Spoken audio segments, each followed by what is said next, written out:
कोदा झंगोरा की बर्फी मिठाई। जी हाँ, आज हम बात करते हैं कोदा, झंगोरा, मंडुआ, चुकंदर और लौकी की बर्फी और मिठाई की। आज तक सभी ने झंगोरा की खीर के बारे में ही सुना होगा, लेकिन अपना उत्तरकाशी इससे 2 कदम आगे निकल चुका है। इधर अलग राज्य उत्तराखंड के आंदोलन में कोदा झंगोरा खाएंगे, उत्तराखंड बनाएंगे का नारा भी साकार हो गया, राज्य भी मिल गया और कोदा झंगोरा को राष्ट्रीय के साथ साथ अंतर्राष्ट्रीय पहचान भी मिल गई।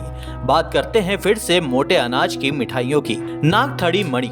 जी हाँ, उत्तरकाशी से चिन्या लिसौड़ से मणि कुमराहा होते हुए देहरादून के लिए जाते हुए एक छोटा सा स्टेशन है नागथड़ी मणि।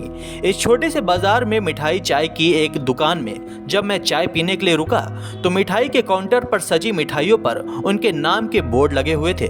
गौर से देखा तो कोदा की बर्फी, झंगोरा की बर्फी, लौकी की बर्फी, चुकंदर की बर्फी के साइन बोर्ड देखकर मैं हतप्रभ था। लेकिन दुकान इन्हीं मोटे अनाज से बनी मिठाइयों से ही सजी हुई थी। लोग भी आ रहे थे और इन मोटे अनाज से बनी मिठाइयों को खरीद भी रहे थे और मौके पर खा भी रहे थे। उत्सुकता बस मैंने इन मोटे अनाज से बनी मिठाई के बारे में दुकान के मालिक श्री दयाल सिंह कोतवाल जी ने इनके बारे में विस्तार से बताया।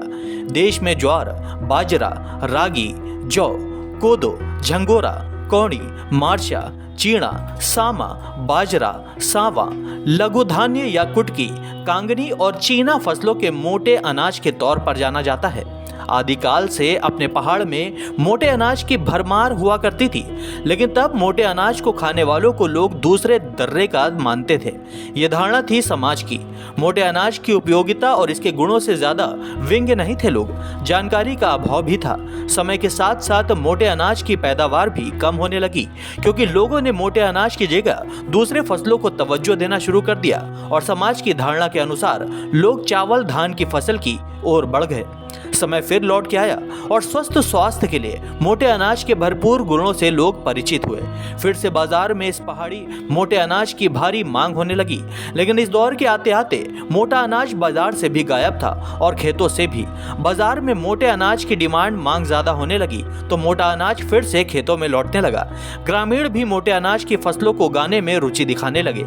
आज पहाड़ों के बाजार से मोटा अनाज प्राप्त करना भी अपने आप में एक चमत्कार है।